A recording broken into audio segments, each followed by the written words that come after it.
This news update is brought to you by Rock the remote with hours of free karaoke on video on demand from Flow. So bring it like Bay. There's even wonderful kids sing-alongs too. Available anytime. Simply press the VOD button on your Flow remote. This is how we do TV. This is how we flow. This is the Barbados Today afternoon news update for Friday, January 15. Thank you for joining us. I am Mary-Claire Williams. Police are reporting a breakthrough in investigations into a recent spate of thefts. They have arrested 30-year-old Shane Paulin of Bartlett Tenantry, Sergeant's Village, Christchurch, in connection with the crimes, and he has also been charged with 19 counts of theft. He is expected to appear in court today to answer the charges. Lawmen say most of his victims were unsuspecting motorists traveling with their windows down in slow-moving or stationary traffic. The thefts occurred in the areas of Pine Plantation, Rendezvous Hill, Fords Road, and Government Hill. A Deacons Road St. Michael woman has been remanded to prison until February 12th after appearing in court this morning on firearms charges. 20-year-old Ronisha Sharice Carter appeared in the District A Magistrates Court accused of illegal possession of a firearm and 6 rounds of ammunition. In more police news, the lawmen are seeking the public's assistance in locating Trey Kemar Murray of Goodland Main Road, St. Michael. He is wanted in connection with serious criminal matters. Murray is 5 feet 4 inches tall, slim and dark, with black hair and dark brown eyes. The word Murray is tattooed on his right arm. Police are warning the public not to approach him as he is considered to be armed and dangerous. And they're asking anyone with information on Murray's whereabouts to contact the police emergency number 211, the nearest police station, or Crime Stoppers at 1-800-TIPS. That's 1-800-8477. The Barbados Workers Union is to continue talks this afternoon with representatives of Massy Group of Companies to hammer out details of pending cost-cutting measures. It follows yesterday's discussions and comes ahead of a meeting on Sunday with Massy staff. Consultant to the BWU, Sir Roy Trotman, says while there will still be layoffs at the companies, the number will not be as high as the 176 that was previously expected. We have been able, as a trade union, to have discussions with management.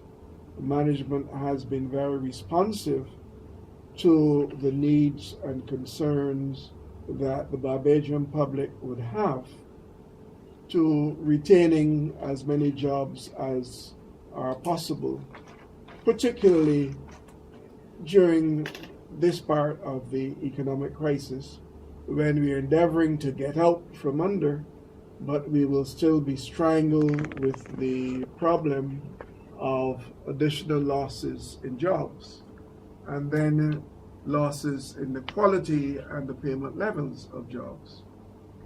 And so that was a discussion that went on for a while, and I'm pleased to say that Massy have responded to some of the suggestions that we have made, and that they have looked for other ways where they are losing jobs or where they are shedding jobs to provide for alternative employment. And the union will also meet with Massy representatives again on Monday for further talks. St. Vincent and the Grenadines Prime Minister Ralph Gonsalves says the Dominican Republic's treatment of people of Haitian descent must take center stage in the Caribbean's discussion on closer ties with the African continent. Gonsalves was speaking last night during a panel discussion on the role of the African Union and African descendants abroad. He was referring to a new law in Santo Domingo that took effect last year. It requires anyone lacking documents to register for residency under a regularization program to be deported. We cannot talk about African Union links with the Caribbean without all of us talking about the extraordinary international human rights abuse of persons of Haitian descent who are denied their citizenship in the Dominican Republic.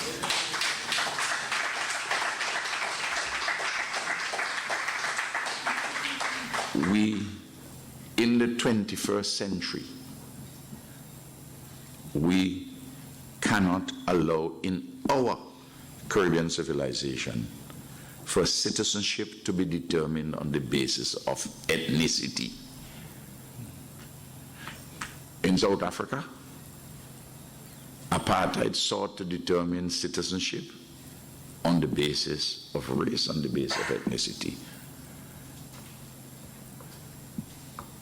That, at least in a formal sense, has been overthrown, and we have it returning in the Dominican Republic.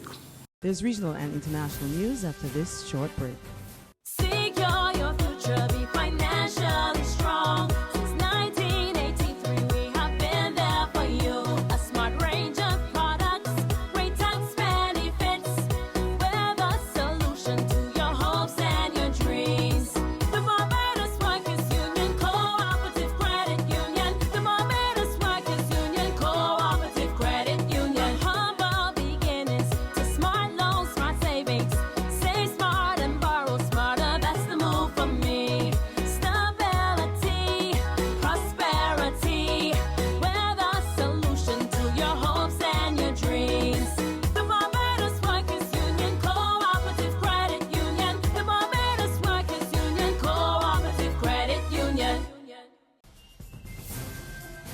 In news from the region, the Guyana government says it will establish an interministerial task force to deal with suicides in the country. Education Minister Dr. Rupert Rupnarine made the announcement against the background of what has been described as a worrying increase in suicides. We get more in this report from Capital News. I hope they will traverse the regions, because this is something that affects every single region, and to get essentially go on a fact-finding mission and to come with proposals for the prevention of suicide. I am giving them 4 months to complete their report. Dr. Rupnarine, who spoke with this newscast on the corridors of Parliament this afternoon, also said his ministry will be working on placing guidance counsellors in schools throughout the country. Recently, 2 students at the secondary level ended their lives, while another 2 are being treated at hospitals. The latest was a Central High School student who slashed her wrist while in school today. According to reports, teachers had a difficult time taking the razor blade from the third form student. The child was then rushed to the Georgetown Public Hospital. Minister of Health Dr. George Norton today too said by Sunday a team of representatives from various agencies will be meeting to formulate a draft plan to address suicide.